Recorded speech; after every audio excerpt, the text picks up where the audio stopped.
कार्यक्रम ये देश है हमारा। अगर मैं आज सुधांशु जी की पार्टी की विचारधारा के विरोध में खड़ा हूं और कल मैं शामिल हो जाऊं तो मेरा क्या अस्तित्व है? इसका मतलब तो हम सब बिकाऊ माल हो गए। आपके साथ विधायक गए वो माल बिकाऊ था? उसी को जीने का हक है जमाने में जो इधर का लगता रहे और उधर का हो जाए। पंजाब में तो आप गठबंधन नहीं करोगे, कांग्रेस को कोसोगे और बाकी देश के अंदर आप गठबंधन करके जनता को टोपी पहनाओ। आपका स्टैंड क्या है? तो खिलाफ तो प्रस्ताव पारित कर चुके हैं। कानून तो आ चुका है, दिखाइए कहाँ है कानून, कब से आ रहा है? हिंदू, सिख, जैन, बौद्ध सबके लिए कहना चाहते हैं, जिनकी लाशों पर सर रखकर आजादी थी हमने पाई, वो अब तक है खाना बदोश गम की काली आंधी चली।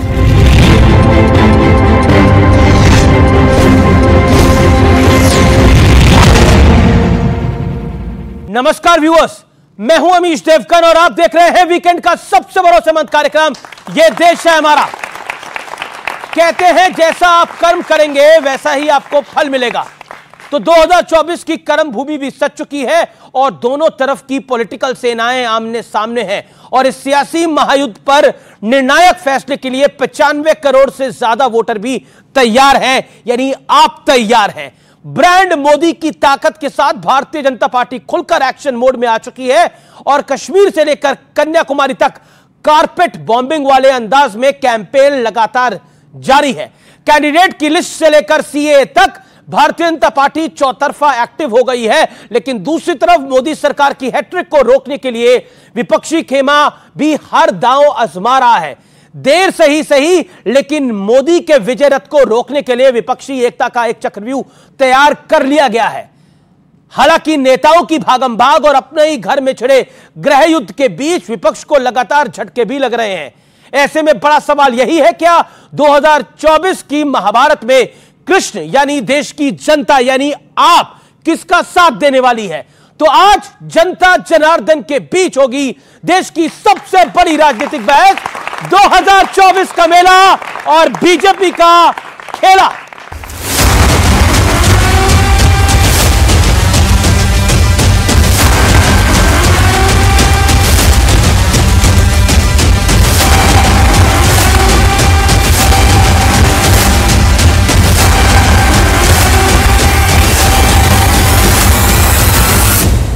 कश्मीर से कन्याकुमारी तक पीएम मोदी ने झोंकी ताकत। इंडी गठबंधन की सरकार विकास विरोधी है, जनता विरोधी है।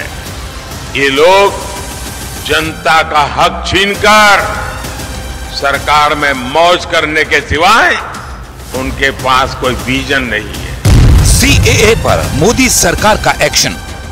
सीएए देश का कानून है, इसको कोई रोक नहीं सकता और हम सीएए को लागू कर रहे हैं। चुनाव के पहले ध्रुवीकरण करो, ध्रुवीकरण करके समाज में तनाव पैदा करो और इसके फायदा उठाओ। ये गलत कानून है, भारत के आईन के खिलाफ है, मजहब की बुनियाद पर बनाया गया है। इसका मकसद एक ही है कि मुस्लिम अक़लियत को उनको तंग किया जाए। पहली लिस्ट में बीजेपी का बड़ा संदेश। ये 400 पार का नारा ऐसे ही नहीं लग रहा है, ये तभी लग रहा है जब मोदी की गारंटी पर देश भरोसा कर रहा है। हर मोर्चे पर भारतीय जनता पार्टी चुनावी मोड में आ चुकी है, लेकिन दूसरी तरफ विपक्षी गठबंधन भी देर से ही सही एकजुट दिखने लगा है। लेकिन पार्टियों की भागम-भाग और नेताओं की भगदड़ से विपक्ष को लगातार झटके पर झटके लग रहे हैं। ऐसे में बड़ा सवाल है कि क्या विपक्ष बीजेपी की चौतरफा मजबूत तैयारी का मुकाबला कर पाएगा? आज इसी सवाल पर जनता के बीच होगी देश की सबसे बड़ी बहस। 2024 का मेला और बीजेपी का खेला, लेकिन बहस के मुद्दे क्या है? 3 बड़े मुद्दे हैं आज की बहस के। दल दल में भगदड़ है। आगे बढ़ता हूं। कश्मीर से लेकर कन्याकुमारी तक मोदी का यानी ब्रांड मोदी का एक बड़ा डंका बज रहा है। कश्मीर से लेकर कन्याकुमारी तक उसका फैक्टर कितना बड़ा होगा?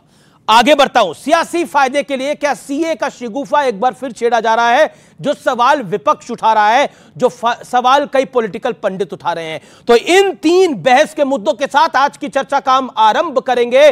और कहते हैं ना, आरंभ ही प्रचंड होना चाहिए। तो आरंभ को प्रचंड करने के लिए मेरे युवा मित्र यहां मौजूद हैं, जिनका जोरदार तालियों के साथ हम अभिनंदन करते हैं। और मेरे साथ आज पैनलिस्ट भी हैं और एनालिस्ट भी हैं। जोरदार तालियों के साथ अभिनंदन करिए नवनिर्वाचित राज्यसभा सांसद डॉक्टर सुधांशु त्रिवेदी का। इनको बहुत बहुत शुभकामनाएं। राजकुमार भाटी प्रवक्ता, समाजवादी पार्टी के नेता है और लोकप्रिय प्रवक्ता है। और इस बार सपा का कार्यकर्ता कह रहा था कि अब की बारी भाटी की बारी, यानी राज्यसभा में इनकी तैयारी करा रहे थे, लेकिन जया बच्चन जी की हो गई। मेरे साथ प्रियंका कक्कड़ जी है, आम आदमी पार्टी की नेता है, प्रवक्ता है। उनका जोरदार तालियों के साथ अभिनंदन करते हैं। रोहित अग्रवाल है, प्रवक्ता आरएलडी के हैं। अभी 1 महीना हुआ है इन्हें एनडीए में आए हुए, तो यानी अभी 1 महीना का एक्सपीरियंस इनका एनडीए का है, तो वो भी पूछेंगे कैसा रहा। और मेरे साथ 2 एनालिस्ट भी हैं, तो उनका भी जोरदार तालियों के साथ अभिनंदन करिए। निरंजन पोद्दार और सैयद जवाद साहब, आपका भी जोरदार तालियों के साथ अभिनंदन है। तो इस चर्चा की शुरुआत कर लेते हैं, क्योंकि चर्चा बहुत बड़ी है। भाटी जी, शुरुआत आप ही के साथ करते हैं। दल दल में भगदड़ है। यह राज्यसभा चुनाव क्या हुआ, इस हफ्ते बहुत कुछ सामने आ गया। हिमाचल में कांग्रेस की सरकार खतरे में आ गई। सपा को पता लग गया कि पॉलिटिकल हैसियत समाजवादी पार्टी की कितनी है। क्या आपको लगता है कि तमाम पॉलिटिकल पार्टियां, खास तौर पर विपक्षी पार्टियां, अपने कार्यकर्ताओं से दूर हो रही है? मैं एक बहुत लोकप्रिय कवि हैं शिव शरण बंधु, उनकी पंक्तियों से अपनी बात शुरू करूंगा। जी जी जी। कि रहते रहते घर में घर हो जाते हैं, चलते चलते लोग सफर हो जाते हैं। राजनीति में कुछ लोगों की फितरत है, जिधर बने सरकार उधर हो जाते हैं। तो ये तो राजनीति में कुछ लोग होते हैं जो जिन्हें केवल मलाई चाहिए, जिन्हें केवल सुविधाएं चाहिए, जिन्हें केवल आराम की राजनीति करनी है। सही राजनीति तो वही करते हैं जो विपक्ष में होते हैं। ये जो चुनाव बात आपने बड़ी खूबसूरत कही और मैं कहता हूं उसके लिए जोरदार तालियां होनी चाहिए। लेकिन आपने बहुत सुंदर बात बोली, लेकिन हिमाचल में तो सरकार भी आप विपक्ष की थी, दस्तूर भी आपका था, लेकिन वो विपक्ष में चले गए 3 विधायक। अब उसको लेके भी कोई कविता सुना दीजिए, सुनानी चाहिए ना। जी। छोटी सरकार को बड़ी सरकार ने दबा लिया, और बड़ी सरकार के पास जो पावर है वो छोटी सरकार के पास है नहीं। छोटी सरकार के पास ना तो ईडी है, ना तो सीबीआई है, ना तो इनकम टैक्स है, ना पूंजीपतियों की थैलियां हैं, ना इलेक्टोरल बॉन्ड में जो धन इकट्ठा किया गया था वो है। अब देश में हो क्या रहा है? और मैं कोई आरोप नहीं लगाना चाहता, कोई राजनीतिक, मैं ये नहीं कह रहा कि इसके लिए भारतीय जनता पार्टी जिम्मेदार है। इसके लिए सभी राजनीतिक पार्टियां जिम्मेदार हैं, सभी, कोई कम कोई ज्यादा। सिद्धांत भी कोई चीज होनी चाहिए, और राजनीति में तो खास तौर से होनी चाहिए जी। विचारधारा भी कोई चीज होनी चाहिए। अगर मैं आज सुधांशु जी की पार्टी की विचारधारा के विरोध में खड़ा हूं और कल मैं शामिल हो जाऊं, तो मेरा क्या अस्तित्व है, मेरी क्या हैसियत, मेरी क्या औकात रही? फिर इसका मतलब तो हम सब बिकाऊ माल हो गए। तो ये जो देश में चल रहा है, जो आपके साथ विधायक गए हैं वो माल बिकाऊ था? किसी का, हमारे साथ कौन गए? हमारे छोड़ के गए हैं। तो 7 विधायक आपके चले गए ना बीजेपी के में। मैंने सोचा 7 कह रहे होगा, आपके साथ गए हैं। जी देखिए, जो आपके साथ थे वो उधर चले गए। अमीश जी देखो, कड़वा सच तो ये है, अभी मेरे भाई, मैं उन्हें पहले तो मुझे राज्यसभा के लिए बधाई देनी चाहिए थी, क्योंकि निर्वाचन के बाद आज पहली बार हमारे साथ शामिल हो रहे हैं। आपको बहुत बहुत बधाई, शुभकामनाएं। वो इसका खंडन करेंगे, लेकिन सच्चाई ये, कड़वा सच ये है, इस देश में जो सुधांशु जी की पार्टी ने, भारतीय जनता पार्टी ने जो एक पार्टी चला दी है कि पहले तो जब वोटर लिस्ट आती है तो उनमें वोट काटे जाते हैं, चुन चुन के, देख देख के, चिन्हित करके। फिर जिस दिन वोट पड़ते हैं उस दिन पुलिस खड़ी कर दी जाती है, लाठियां बजाई जाती हैं, जहां इनके असर के वोट नहीं होते वहां पोलिंग कम करा दिया जाता है। फिर काउंटिंग में बेईमानी की जाती है, जीते हुए प्रत्याशी हरा दिए जाते हैं। फिर भी विधायक पूरे ना हो तो विधायक खरीद के सरकार बनाई जाती है, सरकार गिराई जाती है। और अगर बिके भी नहीं कोई तो फिर उनके खिलाफ मुकदमे दर्ज कराए जाते हैं, ईडी भेजी जाती है, सीबीआई भेजी जाती है, और जैसे ही वो भारतीय जनता पार्टी में शामिल होते हैं उनके सारे पाप माफ हो जाते हैं। उनके मुकदमे में 2-3 उदाहरण 10 सेकंड में जी 10 सेकंड आसाम में ले लें, हिमंत बिस्व शर्मा, यही उन्हें भ्रष्टाचारी बताते थे, आज इन्हीं के मुख्यमंत्री हैं। आप बंगाल चले जाएं, शुभेंदु अधिकारी, उनके ऊपर आरोप थे, जांच थी, वो बीजेपी में शामिल हो गए, मुकदमे खत्म। अजीत पवार महाराष्ट्र में, मोदी जी एक सप्ताह पहले कह के आए थे 70,000 करोड़ का भ्रष्टाचार है, नेचुरल करप्ट पार्टी है। और वो देवेंद्र फडणवीस कह रहे थे अजीत पवार चक्की पी सिंह, आज वो इनके सम्मानित उप मुख्यमंत्री हैं। तो ये जो चल रहा है, अशोक चौहान का भी आदर्श घोटाले में नाम था, वो भी एक नाम है। सुधांशु त्रिवेदी, ये परिपाटी आपने चलाई है, हिमाचल में सरकार आप गिरा रहे हैं और आरोप है कि वो डायरेक्टली बीजेपी वो सब कुछ करवा रही है। उत्तर प्रदेश में जो हुआ वो हम सबके सामने हुआ, आपके 8वें कैंडिडेट संजय सेठ चुनाव जीत के आ गए। देखिए, अभी जो भाटी साहब ने बातें कही उसमें एक दो गंभीर बात भी थी, पर पहले मैं लाइटर नोट से शुरू करना चाहता हूं। इनके तमाम विधायक जिनके लिए अखिलेश जी कहते थे हम साथ साथ हैं, वो अब इनसे कहने लगे हम आपके हैं कौन जी। तो मगर जो इन्होंने एक बात कही, एक गंभीर बात है। इन्होंने कहा कि विचारधारा के आधार के ऊपर रहना चाहिए। इन्होंने कुछ चीजें गिनाई कि कहते थे, मैं बता रहा हूं जो कह दिया, अभी कहा है हाल ही में। अखिलेश वखिलेश तो 2 महीना पुरानी बात है, उसके बाद भी गठबंधन कर लिया। अखिलेश जी ने कहा चालू पार्टी है, वो भी 2 महीने पुरानी बात है, फिर भी गठबंधन कर लिया। अखिलेश जी के लिए कहा गया समाजवादी पार्टी के लिए, कांग्रेस ने कहा चिरकुट पार्टी है।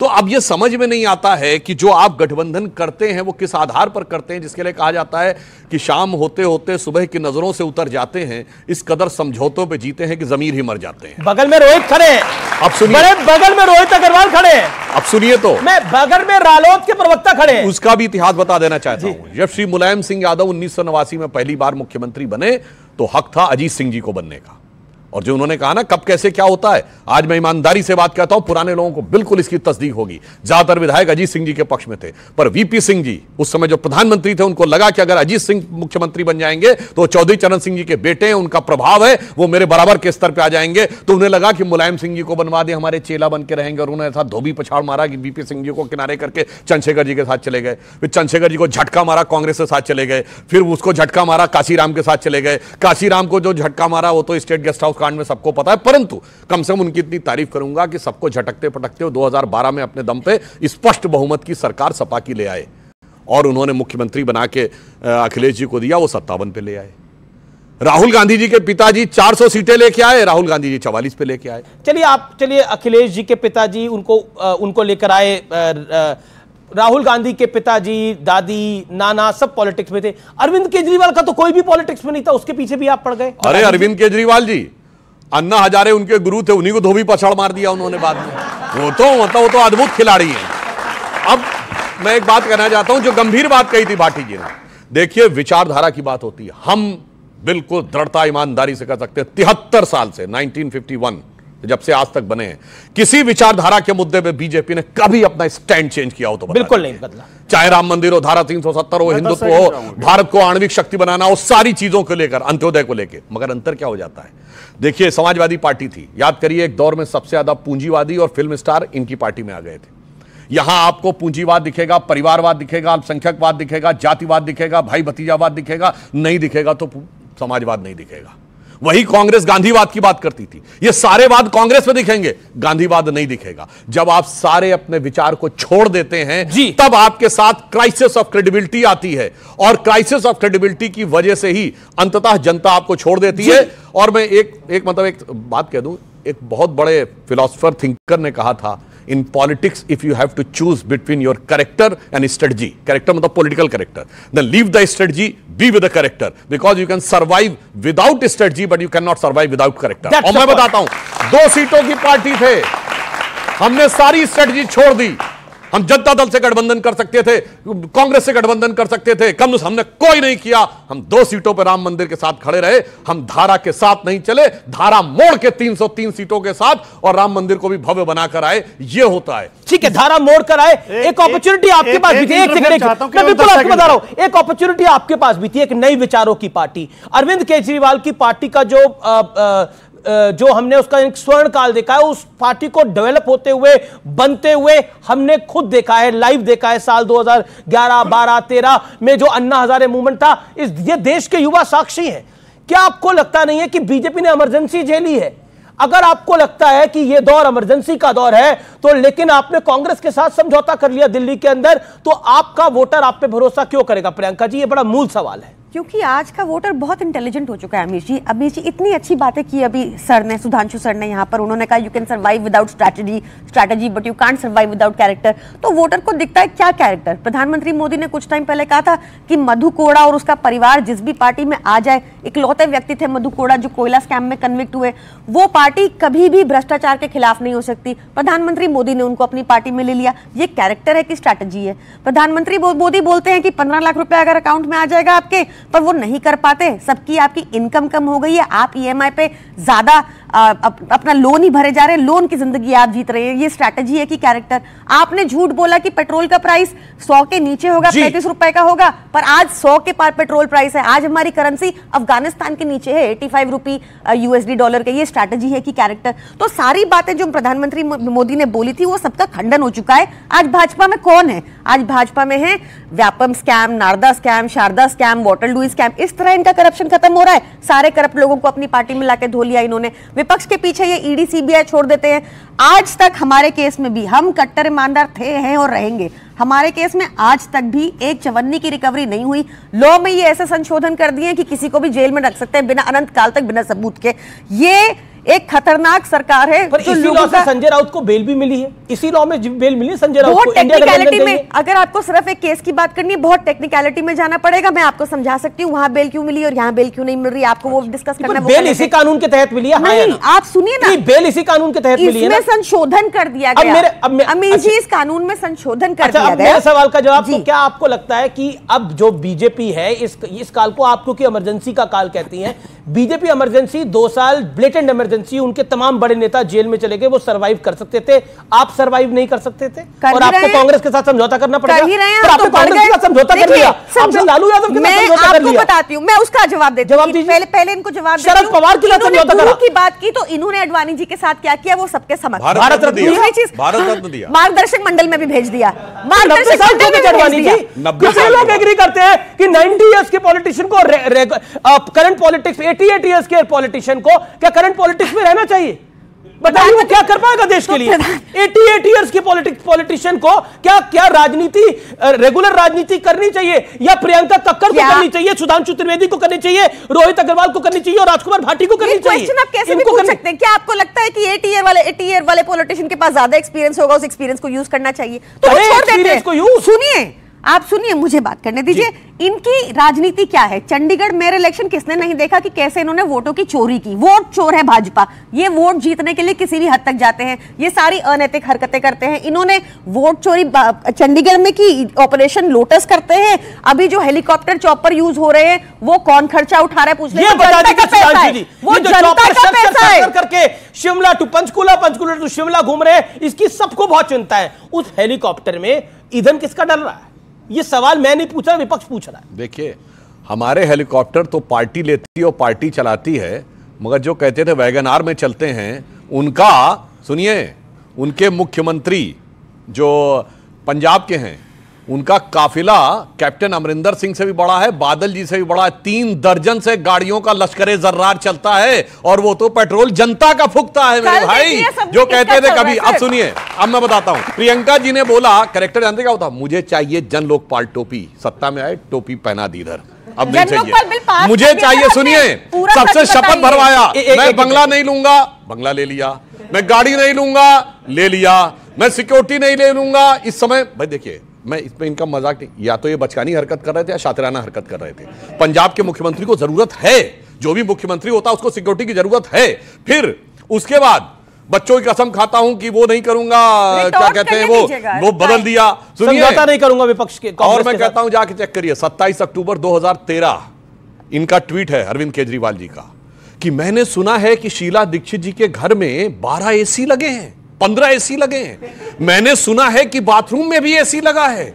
मेरा कलेजा कांप उठता है कि कौन भरता है इसका बिल, जब दिल्ली की 40% जनता झुग्गी झोपड़ी में रहती है और उसके बाद अपने घर में 1-1 करोड़ के पर्दे लगे हैं। सबसे लंबे समय विपक्ष में कौन रहा? भारतीय जनता पार्टी।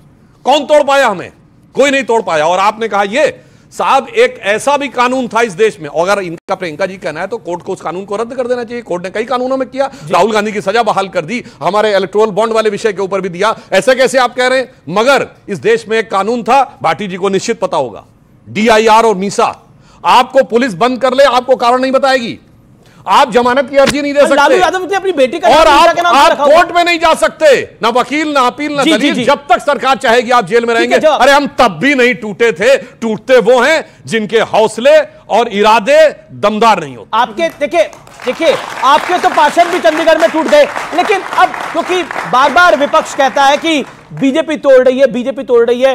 हाल ही में हिमाचल में हमने देखा, वहां कांग्रेस ने खुद कांग्रेस की सरकार को कठिनाई में डाल दिया।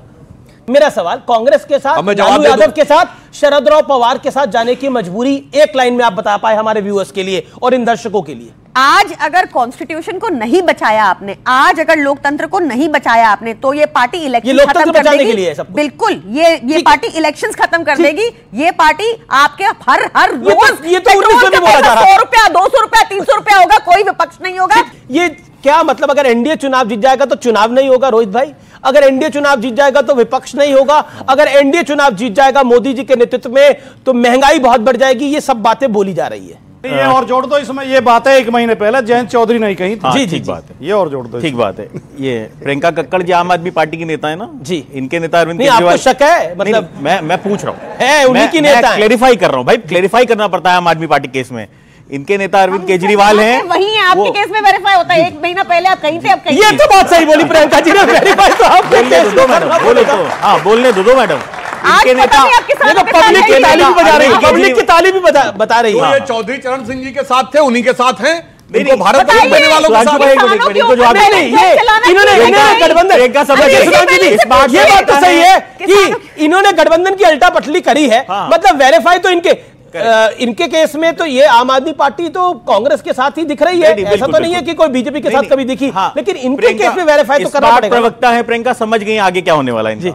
इनके नेता अरविंद केजरीवाल हैं, जेल में है कि बाहर हैं? भाई चेक करना पड़ता है आम आदमी पार्टी का नेता कब अंदर चला जाए।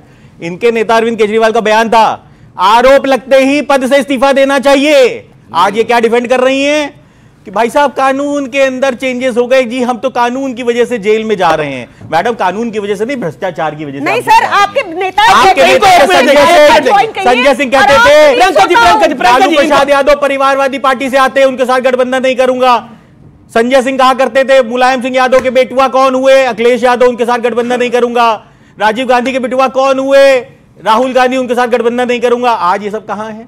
तो स्थिति है, मुझे तो समझ में नहीं आता ये सब किस तरीके के प्राणी हैं कि पंजाब में तो आप गठबंधन नहीं करोगे, कांग्रेस को कोसोगे, और बाकी देश के अंदर आप गठबंधन करके जनता को टोपी पहनाओगे। प्रियंका ये एक छोटा सा सवाल का जवाब आपको जरूर देना चाहिए। जो बात रोहित अग्रवाल ने बोली, क्या आपको लगता नहीं है कि एक स्टेट में अलायंस है, दूसरे में नहीं है? एक में लोकतंत्र बचा हुआ है, दूसरे में बचाने की आवश्यकता आ गई है? नहीं देखिए, तो हमारे दोनों लोकल यूनिट्स को पंजाब में, दोनों लोकल यूनिट्स को पंजाब में अलग अलग लड़ना था, हमने उनका सम्मान किया। इनको क्या प्रॉब्लम है? हम अपनी पार्टी के साथ जो भी करें। अरे तो आपको क्या प्रॉब्लम है? एनडीए के साथ चले गए तो इन्होंने कहा पंजाब में, तो इन्होंने कहा कि बिल्कुल उनकी भगवंत मान है। हालांकि भगवंत मान ने रिसेंटली एक इंटरव्यू में बोला कि कांग्रेस सबसे भ्रष्टाचारी पार्टी है।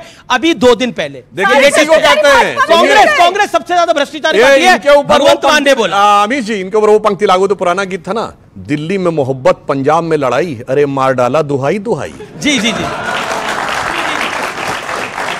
बीजेपी जो दलों को तोड़ रही है, जो विपक्ष आरोप लगा रहा है, उस पर सपा के साथ विधायक चले गए। अभी हिमाचल में क्या हो गया? देखिए ऐसा है, निर्णयहीन और रीढ़ विहीन पार्टियां जो होती हैं वो ऐसे ही करती हैं। जैसे एक बच्चा होता है ना जो ठोकर खा के गिर जाता है, उसका खिलौना टूट जाता है, कहता है वो अंकल ने तोड़ दिया, तो उसी तरीके से वो देखिए ये खुद तोड़ दिया। अंकिल आ गए हैं बीच में। भाटी जी, ये जो अंकिल की कहानी है, मतलब मैं इसको थोड़ा दूसरे तरीके से लेता हूं। ये अंकिल के चक्कर में सारा कांड हो रहा है क्या? मतलब हिमाचल में अभिषेक मनु सिंघवी अंकिल के चक्कर में हो गया, यहां पर जया बच्चन जी के चक्कर में पूरा बवाल हो गया। क्या आपको लगता है कि पॉलिटिकली फैसले नहीं कर पा रहे हैं, और अब आपके 2 महासचिव और एक राष्ट्रीय सचिव ने जो बोला है वो सारा सब कुछ पटल पे है? सलीम शेरवानी, स्वामी प्रसाद मौर्य और एक और राष्ट्रीय सचिव, 7 विधायक अलग हो गए। नहीं, जो सुधांशु जी के मुझे 3 बिंदुओं का जवाब देना मेरे सवाल का गंभीरता पूर्वक जी बताइए। एक तो इन्होंने ये बिल्कुल गलत तथ्य इतिहास का पेश किया कि अजीत सिंह जी मुख्यमंत्री बन रहे थे, लेकिन वीपी सिंह जी ने मुलायम सिंह को जबरदस्ती बनवा दिया। वीपी सिंह जी, मैं आपको बताऊं, ये सही बात है कि 2 दावेदार थे, विधायकों के वोट पड़े थे कि किसको ज्यादा विधायक जिसको देंगे उसे बनाएंगे। वीपी सिंह जी अजीत सिंह चौधरी अजीत सिंह जी के साथ थे, इस बात की ये भी तायद कर देंगे। वीपी सिंह जी मुलायम सिंह यादव जी के साथ नहीं थे, और मुलायम सिंह यादव जी का उनसे तब से विरोध था जब वो उत्तर प्रदेश के मुख्यमंत्री होते थे और डाकू दस्यु उन्मूलन अभियान चलाया गया था, और उसमें बहुत ढेर सारे 70 के करीब यादवों को मुठभेड़ों में मारा गया था। नेताजी ने जब उनके खिलाफ सड़क पर संघर्ष किया था। एक तो ये आपने फैक्ट गलत बोला। दूसरा, आपने कहा कि बीजेपी क्यों नहीं टूटती है कभी। बीजेपी के तो जो स्टार थे नहीं सबसे बड़े, कौन, जिनकी वजह से बीजेपी खड़ी हुई है, कल्याण सिंह जी। कल्याण सिंह ने पार्टी तोड़ के अपनी अलग पार्टी बनाई थी और यह कहा था कि इस बीजेपी को खत्म कर दूंगा उत्तर प्रदेश में। दूसरी इनकी बड़ी नेता थी उमा भारती, आडवाणी जी को धमकाते हुए मीडिया के सामने, वाजपेयी जी बैठे थे, आडवाणी जी बैठे थे, धमकाते हुए गुस्से में बाहर निकली थी, फुंकारती हुई उन्होंने भी कहा था खत्म कर दूंगा। साक्षी महाराज ने पार्टी छोड़ दी थी। आपकी विचारधारा तो न तो पूंजीवादी है न समाजवादी है, आपकी विचारधारा अवसरवादी है। आप अवसर के अनुसार हमसे हमेशा रंग बदलते हैं। आपको जब लगता है, आप संविधान की शपथ लेके आते हैं, जो भी लोग चुने जाते हैं, और फिर संविधान में जो पंथ निरपेक्ष शब्द है, समाजवाद शब्द है, उन पर आप ऐतराज करते हैं। सामाजिक न्याय के विरोध में रहते हैं। आप सामाजिक न्याय की शपथ लेके आते हैं। आप हमेशा सामाजिक न्याय के विरोध में रहते हैं। आपकी कौन सी सारी बातों का जवाब देता हूं।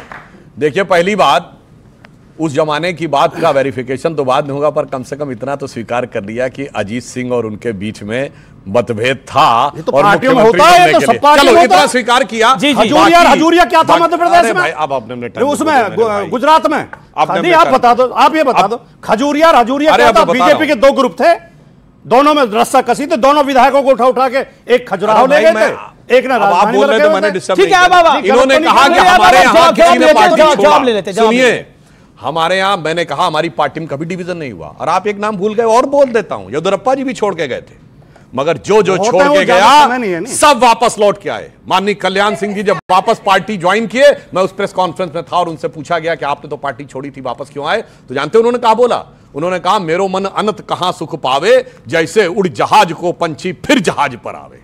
और विभाजन क्या होता है? एक ही जनता दल था वीपी सिंह के नेतृत्व में जब 140 सीटें आई थी। अब एक जनता दल बन गया समाजवादी पार्टी, एक जनता दल बन गया आरजेडी, एक जनता दल बन गया बीजू जनता दल, एक जनता दल बन गया जेडीएस कर्नाटक में।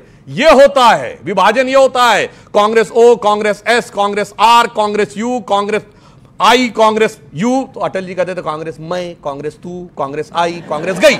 यह विभाजन होता है। बताइए कोई बीजेपी में वर्टिकल डिवीजन हुआ? इसलिए मैंने कहा नेताओं ने कई बार छोड़ा, मैंने और ऐड करके बता दिए, और सब वापस आए, क्योंकि हमारी पार्टी में सबको रियलाइज होता है जो मान सम्मान होता है। कल्याण सिंह पार्टी में वापस आए थे, उन्होंने पब्लिक रैली को एड्रेस कर रहे थे, उन्होंने बोला कि अब तो मेरा शव भी कमल के झंडे के साथ लिपट के जाएगा, और वो बोलते हुए वो अब एक लाइन और कह दूं, अवसरवाद क्या होता है? 1989 में मुलायम सिंह जी मुख्यमंत्री बने बीजेपी के सपोर्ट पे। 425 की विधानसभा में 180 जनता दल के थे, 56 हमारे थे, 97 कांग्रेस के थे विपक्ष में। ठीक, उसके बाद गोली चलवाई, ठीक, भाजपा समर्थन वापस लिया, कांग्रेस से हाथ मिला लिया, सरकार बन गई। उसके बाद कांग्रेस को झटका दिया, चंद्रशेखर जी के साथ चले गए।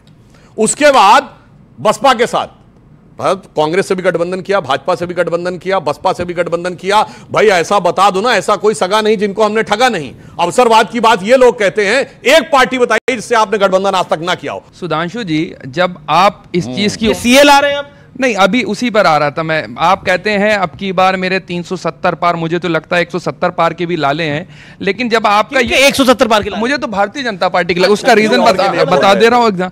अब आप हैं उनके लाले हैं 170। नहीं, अब आप देखिए आपके उत्तर प्रदेश विधानसभा में, हाँ बड़ा मुश्किल है इनके लिए। अब आप देखिए अजीत सिंह, स्वर्गीय अजीत सिंह जी कहा करते थे, नारे दिया करते थे कि तख्त बदल दो, ताज बदल दो, इन झूठों की सरकार बदल दो, और पता नहीं कौन सी लाठियां पीछे भांजी गई हैं कि आज जयंत चौधरी साहब भी चले गए। हो सकता है आपको तकलीफ हुई इन अल्फाजों से।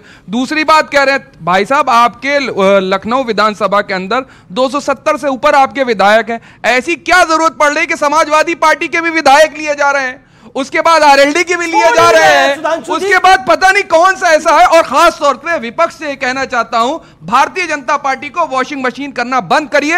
अब इनको क्विक वॉश का नाम से जाना जाए, क्योंकि तुरंत इधर पार्टी ज्वाइन करी, उधर आपका क्विक वॉश, आपके ऊपर सारे। ये क्या मतलब? देखिए ये पीड़ा, ये जो खड़े हुई है, इनकी जो पीड़ा है ना वो बहुत बड़ी है। इन्होंने बोला 270 विधायक, 270 से भी ज्यादा विधायक है आपके, 9 आरएलडी के भी आ गए तो 279 हो गए भाई। मेरी गिनती में गड़बड़ हो तो बताना। 279 हो गए, 7 इनके भी ले लिए, 2 एक बसपा का था वो बेचारा भी वोट देके गया आपको। मतलब चाहते क्या है आप लोग? मतलब कुछ तो छोड़िए, पहले इनका फैक्ट चेक कर लो, बाकियों के लिए कुछ तो छोड़िए आप लोग। बरेलवी साहब का एक बड़ा मशहूर शेर है, बता दीजिए, कि उसी को जीने का हक है जमाने में जो इधर का लगता रहे और उधर का हो जाए। ये आप जैसी पार्टी के ऊपर आज बिल्कुल फिट बैठता है। रोहित अग्रवाल को छोड़ेंगे नहीं ना, प्रियंका जी छोड़ रही है ना, आप छोड़ रहे हैं। अब इनकी बात का पहले तथ्यात्मक आधार बता दें। स्वर्गीय अजीत सिंह जी का वो वीडियो भी अवेलेबल है, कोई जाके देख ले, जिसमें उन्होंने कहा जिस पे गाड़ी पे लगा हो समाजवादी पार्टी का झंडा समझ लेना उसमें बैठा है कोई गुंडा। बड़ा एक डायलॉग हो गया है कि वॉशिंग मशीन नहीं, क्विक वॉश, सुनिए, वॉशिंग मशीन, क्विक वॉश। ये बताइए सारी गंदगी की फैक्ट्री कौन है? बताइए ये तो बताओ मेरे भाई। वही तो कहते हैं कौन गंदगी की फैक्ट्री? सुनिए, राहुल गांधी साहब ने कहा है जो डर गया वो भाजपा के घर गया, वहां जाकर के निखर गया। और भारतीय जनता पार्टी, आप कहां से? आप यूपी से है ना? यूपी से। अरे यूपी के लोगों को तो शराबी कह रहे हैं राहुल जी, आपका तो ऐसा कुछ नहीं है चक्कर। तो फिर काहे अब राहुल जी को क्यों कोट कर रहे हैं? अब दूसरा ये इतने मैले दुलैले कौन लोग थे जो क्विक वॉश में आ रहे हैं? जो आपके कौन थे ऐसे मैले लोग? कौन है? देखिए कौन सी पार्टी में थे ऐसे मैले लोग? भाजपा ने ऐसे मैले लोग कौन सी पार्टी? सभी पार्टियों में थे। सभी पार्टियों। नाम लेना चाहिए ना भाई, नाम लेना चाहिए ना। इन्होंने कहा सभी पार्टियों में। एक सेकंड बताइए सर, नाम ले लीजिए आप, नाम ले लीजिए। हेमंता विश्व शर्मा थे, उनको लिया गया। उसके बाद ज्योति आदित्यराव सिंधिया, उनको लिया गया। और उसके बाद अभी आरएलडी को भी लिया। आरएलडी भी मैली धुलाई है भैया। एक लाइन कह दूं, जो डर गया वो वायनाड की नजर गया जी। अब तो वायनाड भी नहीं मिल रहा, अब तो तेलंगाना जाने की सोच रहे हैं वो। सुनिए, पिछली बार कांग्रेस के युवराज, कूड़ा इकट्ठा, सुनिए 2019 के लोकसभा में कांग्रेस के युवराज चुनाव हारने के बाद यूपी छोड़े थे, और 2024 के चुनाव में तो उनकी माताजी आदरणीय सोनिया जी अर्थात कांग्रेस की राजमाता जी ने जंग का बिगुल बजने से पहले ही यूपी छोड़ दिया। ये देश है हमारा। केस एडिशन में रुकेंगे एक अंतराल के लिए, लेकिन अंतराल के उस पार मेरे युवा मित्र पूछेंगे सवाल, और जोरदार होंगे सवाल, और ब्रेक के बाद जोरदार जवाब। 2024 का मेला, बीजेपी का खेला, ये देश है हमारा में जारी है। जहां से राहुल गांधी सांसद है वहां एपीएमसी एक्ट है क्या? नहीं है। काला कानून लागू है केरल में, मगर क्यों नहीं बोलते? बोलिए। नहीं है, एपीएमसी एक्ट है ही नहीं। सरकार बनते ही एमएसपी मिलेगी। 10 साल की मनमोहन सिंह सरकार ने 5.5 लाख करोड़ की एमएसपी दी, और मोदी जी ने 10 साल में 18,39,000 करोड़ की एमएसपी दी।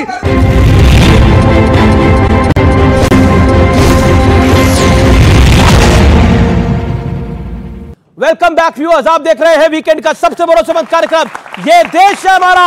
एक बार फिर आपका जोरदार तालियों के साथ अभिनंदन है। प्रियंका देखिए, अब बीजेपी की पॉलिटिकल तैयारी जो है वो चौतरफा है। एक तो ब्रांड मोदी है, चोरी है, चोरी कर पा रहे हैं। ब्रांड मोदी नहीं है, कुछ ब्रांड मोदी नहीं है। मैं तमिलनाडु की रैली देख रहा था, वहां पर इतने सारे लोग थे साउथ इंडिया तमिलनाडु के अंदर। चोरी क्यों करनी पड़ी वोटों की? कहां पे? इतने छोटे चुनाव में, चंडीगढ़ मेयर चुनाव में चोरी क्यों करनी पड़ी? इतने स्ट्रांग है तो वोट चोर क्यों है ये? अच्छा, लेकिन आपको क्या लगता है, एक सेकंड, ब्रांड मोदी की ताकत है कि नहीं है? पॉलिटिकल आरएसएस ऑर्गेनाइजर कहता है कि उनका करिश्मा खत्म हो गया। अच्छा, आपको लगता है? नहीं, आपको लग रहा है ऐसा? मैंने इनकी किताब पढ़ी थी। आपको लग रहा है? एक सेकंड, आपको लगता है कि ब्रांड मोदी का करिश्मा खत्म हो गया? आपको लगता है कि लोग अगर करिश्मा खत्म नहीं, अगर आपको लगता है खत्म हो चुका है, तो आपको कांग्रेस के साथ अलायंस क्यों करना पड़ा? दिल्ली के अंदर लास्ट टाइम आप अकेले चुनाव लड़े थे जी, इस बार अलायंस इसलिए करना पड़ा क्योंकि आपको लगता है कि 2019 से ज्यादा ताकतवर नरेंद्र मोदी। काम जी, हमें पता है कि भैया इतनी बड़ी मशीनरी है, 9,000 करोड़ तो इनके पास इलीगल फंड है। ये तो सुप्रीम कोर्ट ने कह दिया, 9,000 करोड़ तो किसी और पार्टी के पास नहीं है। ठीक है, तो लेवल प्लेइंग फील्ड नहीं है। ये तो हमें पता ही है कि चोरी कर सकती है ये पार्टी। ब्रांड मोदी के ऊपर जो अपनी बात रखना चाहे वो हाथ खड़ा करे और अपनी बात रखे। मैं आपको मौका दूंगा सर। ब्रांड मोदी के ऊपर कोई हाथ खड़ा करके अपनी बात रखना चाहे, आप निरंजन जी, ब्रांड मोदी, आपको लगता है कश्मीर से कन्याकुमारी तक ब्रांड मोदी है या नहीं है? देखिए अमीश जी, इस चीज का सबसे बड़ा प्रमाण ये है कि एक दूसरे के धुर विरोधी एक ही पाल पे आ रहे हैं। जब कहते हैं ना कि जब एक पाल पे सारे के सारे पशु आ जाए तो ये समझ लो दूसरी पाल पे शेर है। जिस तरीके से आज अगर कौरवों और पांडवों की लड़ाई है, दुष्ट है, बड़ी संख्या में है ये। कौरव कौन है? कौरवों में ढेर सारे महारथी थे, पांडवों में एक तो आपके पास है, लेकिन सब पर भारी। लेकिन ये बहुत अच्छी बात बोली कौरव और पांडव वाली। लेकिन देखिए कौरव और पांडव पे एक ही इंसिडेंट मुझे ध्यान में आता है।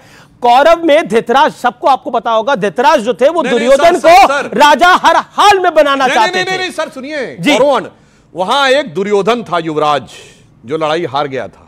इसके बाद भी उसकी माता गांधारी लगी हुई थी किसी प्रकार मेरे युवराज को सत्ता मिल जाए। आज के युग में मैं दर्शकों के विवेक पे छोड़ता हूं कि वो समझ ले कि वो दुर्योधन कौन है। और उस दुर्योधन की खास बात क्या थी सुनिए, उस दुर्योधन से विदुर कहते हैं कि जो धर्म की शिक्षा तुम्हें दी गई वही युधिष्ठिर को दी गई, तुम्हें समझ में नहीं आता क्या धर्म है क्या अधर्म है। तो दुर्योधन कहता है जानामि धर्मम नचमे प्रवृत्ति, धर्म क्या है मैं जानता हूं पर धर्म में मेरी प्रवृत्ति नहीं है। वो कहता है जानामि अधर्मम नचमे निवृत्ति, अधर्म क्या है ये भी मैं जानता हूं पर उससे मेरी निवृत्ति नहीं है। देखिए शिवरात्रि का पर्व आ रहा है और बम बम बोल रही है काशी। कोई बनारस जाता है तो उससे महादेव दिखते हैं, कहते हैं ना जिसकी जैसी दृष्टि होती है वो दिखते हैं। कोई बनारस जाता है तो उसको शराबी दिख जाते हैं। ये अपनी अपनी विवेक है, अपना अपना विमोचन है, इसके ऊपर मैं कुछ नहीं कहना चाहता क्योंकि बनारस में काशी में तो विश्वनाथ दिखते हैं। ब्रांड मोदी और उसके साथ साथ नरेंद्र मोदी जिस तरह से काम कर रहे हैं और कश्मीर से कन्याकुमारी है, देखिए आप बेशक पॉलिटिकली नरेंद्र मोदी का विरोध करते हो लेकिन कुछ चीजें तो हैं जिसने मोदी को मोदी बना दिया है। पैसा जहां धनबल होगा, जहां मीडिया तंत्र होगा, वहां तो ब्रांड बन ही जाता है क्योंकि हमें भी मार्केटिंग पता है किस हिसाब से होती है। मोदी की अगर ताकत है अमीश भाई तो आप बताइए, नीतीश कुमार के साथ फिर से इन्होंने गठबंधन कर लिया। आप कह रहे हैं कि भाजपा लगातार करप्ट लोगों को भर रही है, तो आप ही के अलायंस में लालू यादव जी हैं जो कि कन्विक्टेड करप्ट हैं, इसके बारे में आप क्या कहते हैं? बहुत बढ़िया सवाल, बहुत बढ़िया सवाल। लालू यादव भी आपकी क्या अलायंस में है? कन्विक्टेड है। मधु कोड़ा प्रधानमंत्री मोदी खुद बोले कि इनके परिवार, मधु कोड़ा को जो भी लेगा कोयला स्कैम का मधु कोड़ा या उसके परिवार को, वो पार्टी भ्रष्टाचारी होगी। ये प्रधानमंत्री मोदी ने बोला। लालू यादव का जवाब मैडम ईमानदारी से लोगे मधु कोड़ा का ले लेता हूं मैं जवाब, लेकिन आप लालू यादव पे तो बोलिए। मोदी नहीं बोला, सजा हो गई ना। मधु कोड़ा आए कि इनकी पार्टी में आ गई ना, आ गई कैसे ना। उनकी वाइफ आ गई, उनकी वाइफ आ गई। प्रियंका जी आप कह रही है कि अगर किसी के पति ने करप्शन करी है, हस्बैंड ने करप्शन करी है तो उसकी सजा उसकी वाइफ को भी मिलनी चाहिए, उसको भी किसी पॉलिटिकल पार्टी को मिलना चाहिए। लालू यादव के बारे में सवाल पूछा गया। लालू यादव पे, लालू यादव पे, क्यों मोदी जी ने लालू यादव पे हम आपको आप यही रखिएगा, भागिए मत। जब करप्शन किया किसके समर्थन से मुख्यमंत्री थे? अब मुख्तार अंसारी के भाई अफजल अंसारी। कुछ अर्ज करना चाहता हूं। अर्ज करिए, अर्ज करिए। इन्होंने कहा कि अपराधियों के ऊपर, तो मैं बताना चाहता हूं आप बच्चों सब जाके चेक कर लीजिएगा। एक बहुत बड़े समाजवादी, देखिए एक बहुत बड़े समाजवादी कवि हुए अदम गोंडवी, पक्के समाजवादी थे, परंतु बाद में उन्होंने देखा समाजवाद में जिस ढंग से अपराधी तत्व आने शुरू हुए तो उन्होंने अदम गोंडवी जी ने एक शेर लिखा समाजवादियों के लिए कि काजू भुना है प्लेट में, विस्की गिलास में, उतरा है रामराज यूं विधायक निवास में। और आगे की लाइन उनकी मेरी नहीं, पक्के समाजवादी हैं तस्कर हो या डकैत। उन्होंने कहा पक्के समाजवादी हैं तस्कर हो या डकैत, कितना असर है खादी के उजले लिबास में। ये तो आप ही के नेता की कहानी, आप ही के नेता की कहानी। सुना दो ये तालियां भाई, ये वाला जो है ये जबरदस्त होगा। अदम जी की केवल 2 ही पंक्तियां पढ़ी सुधांशु जी, आगे वाली आप बता दो। बहुत कुछ लिखा है। ये गरीबी से हमारी फैसला कुन जंग थी, फिर कहां से बीच में मस्जिद और मंदिर आ गए, जिनके चेहरे पर लिखी थी जेल की ऊंची फसील, रामनामी ओढ़ के संसद के अंदर आ गए। कल तलक जो हाशिए पर भी नजर आते न थे, आजकल बाजार में उनके कैलेंडर आ गए। और जिनको सच कहना सुनना और देखना भाता नहीं, कुर्सियों पर वो आज वो ही बापू के बंदर आ गए।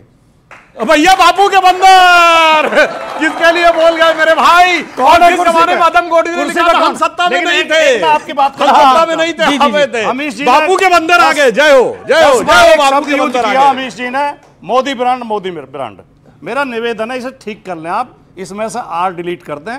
मोदी बैंड है, ब्रांड कुछ नहीं है। बैंड है, मोदी बैंड, बस बैंड बजता है, बैंड बजता है चारों तरफ। अब बताएं मोदी ब्रांड क्या है? देखिए पहली बात तो मैं कहना चाहूंगा कि मोदी ब्रांड वो है कि उत्तर प्रदेश में हमारी 10 सीटें थी, उत्तर प्रदेश छोड़ के भागे नहीं, आके बनारस से चुनाव लड़े 73 सीटें। यूपी में हमारी 47 सीटें थी, 325 सीटें। इतिहास की धारा बदल दी मोदी जी ने। 30 साल के बाद पहली बार स्पष्ट बहुमत। इसलिए ब्रांड बहुत छोटा शब्द है। मोदी जी युग प्रवर्तक महापुरुष है जी। ब्रांड छोटा शब्द है।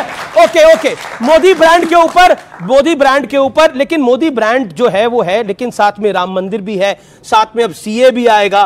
क्या करिएगा? मोदी जी की 370 हटा चुके हैं, ये यूसीसी ला चुके हैं उत्तराखंड के अंदर। क्या करेगा ये? और नरेंद्र मोदी ने बोला है कि इस बार जब मैं 2024 में आऊंगा तो इससे और बड़े काम करने के लिए आऊंगा।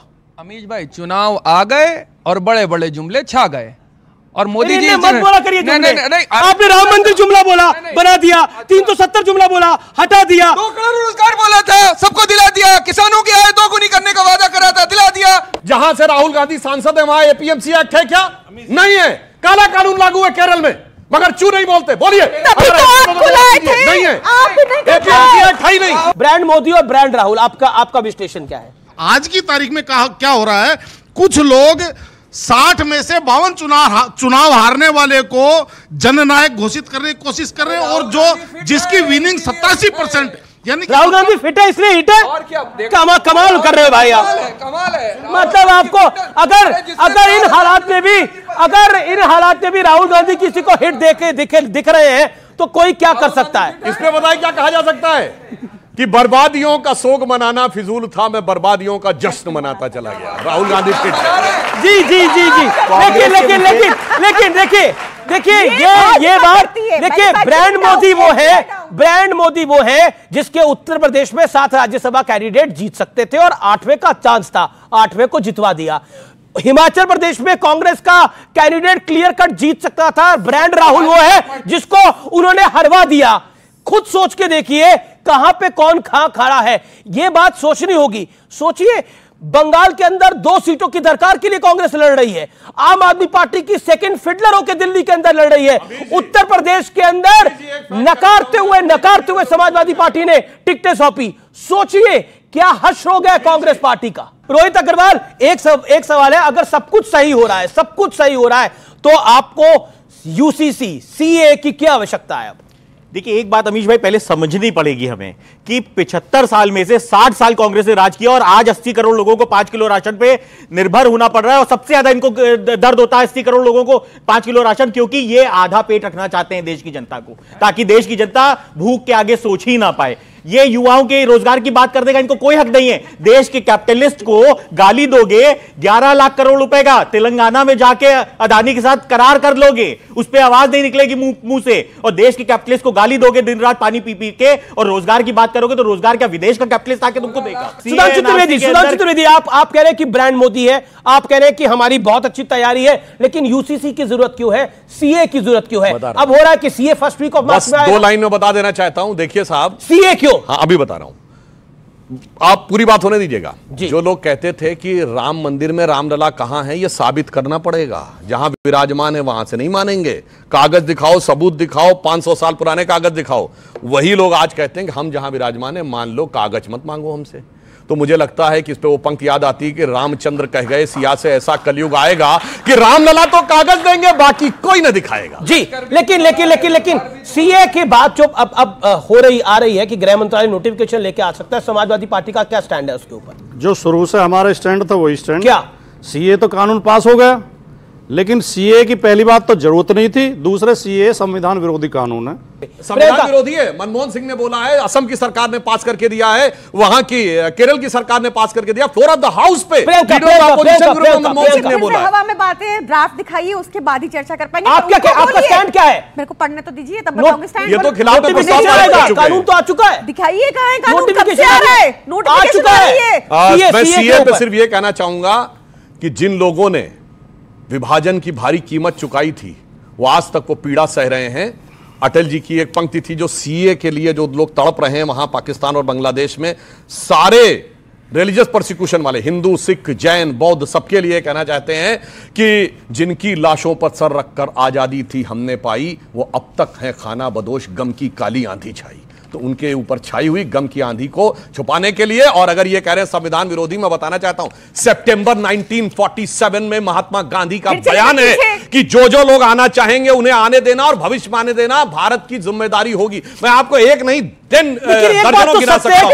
सीए के लिए देखिए इस्लामिक मुल्क कई सारे हैं इस पूरे, देखिए मैं बार बार बोलता हूं कि हिंदू एक ऐसा आबागा है जिसका कोई मुल्क नहीं है, और मैं ऐसा आबागा है जिसका कोई मुल्क नहीं है, पूरी दुनिया के अंदर कोई मुल्क नहीं है। हिंदू, सिख, जैन, बौद्ध, जैन खासतौर पर, और हिंदू और सिख, ये लोग कहां जाएंगे? इनका मुल्क तो एक हिंदुस्तान ही है। अगर इनको ना नागरिकता मिलती है तो आपत्ति क्या है? आपने कहा कि एक अभागा हिंदू ऐसा जो किसी मुल्क में जगह नहीं, उसका कोई देश नहीं। कई लाख हिंदू तो अमेरिका में रहते हैं, कई लाख कनाडा में रहते हैं, जिसका अरब देशों में उन्हें नागरिकता भी मिल रही है। सर क्रिश्चियन का देश है, इस्लामिक का देश है, बौद्ध का देश है, एक हिंदू देश बताइए, एक हिंदू राष्ट्र बताइए पूरी दुनिया के अंदर। नहीं, इसमें अगर आप बताइए ना, है कोई राष्ट्र, कोई हिंदू राष्ट्र है किसी और देश के पास? को बताओ तो बताइए कोई। और सुनिए, मुस्लिम मेजॉरिटी वाला एक सेकुलर राष्ट्र बताइए। सुनिए, मुस्लिम मेजॉरिटी वाला एक सेकुलर राष्ट्र बता देंगे।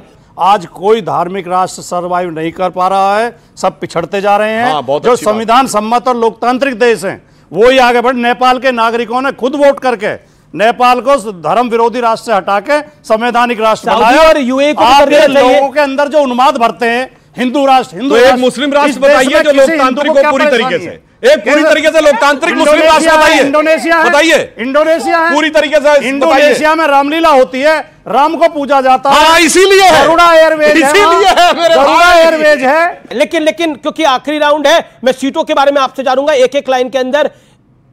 इंडिया अलायंस की आप दोनों डिसाइड करके बता दीजिए कितनी सीटें आएंगी। मैं एनडीए की सुधांशु से पूछ लेता हूं, आप बता के टोटल बता दीजिए कितनी सीटें आएंगी इंडिया अलायंस की पूरे देश में। सुधांशु त्रिवेदी, एनडीए का नंबर क्या होगा आपकी राय में? हमारा तो कहीं कोई शक ही नहीं है, बीजेपी 370 के पार और एनडीए 400 के पार। आपका जो या तो झूठे होते हैं या जिनके कोई तिकड़म होती है, केवल वो संख्या बता पाते हैं। चुनाव में संख्या कोई नहीं बता सकता। हम ये कह सकते हैं अखिलेश जी ने 403 में 400 बताई थी। झूठे होते हैं 403 में 400 बताई थी। झूठे अच्छा, वो झूठे थे, तिकड़मी थे, या तिकड़म करते हैं। चलिए संख्या बताते हैं। जी आप एनडीए की संख्या वो अगड़म बगड़म थे।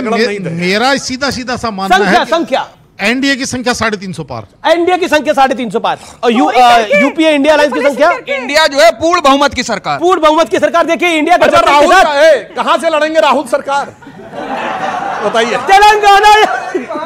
चलिए, मैं देखिए चर्चा आगे और होती रहेंगी। चुनाव का माहौल है और ये डेमोक्रेसी का सबसे बड़ा पर्व है, इसलिए मैं सब व्यूअर्स आपको बोलता हूं कि इसको एंजॉय करिए, इसे महसूस करिए, वाद विवाद भी करिए, लेकिन झगड़ा मत करिए, पॉलिटिकल झगड़ा करिए लेकिन लड़ाई झगड़ा मत करिए। ये मेरा कहने का मतलब है।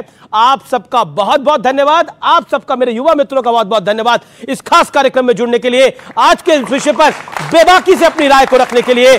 मुझे उम्मीद है कि इंडिया गठबंधन की इस समय दिक्कत यह है कि वो सीट नहीं बता पा रहे क्योंकि उन्हें पता नहीं है कि कहां से लड़ना है और कहां से नहीं लड़ना।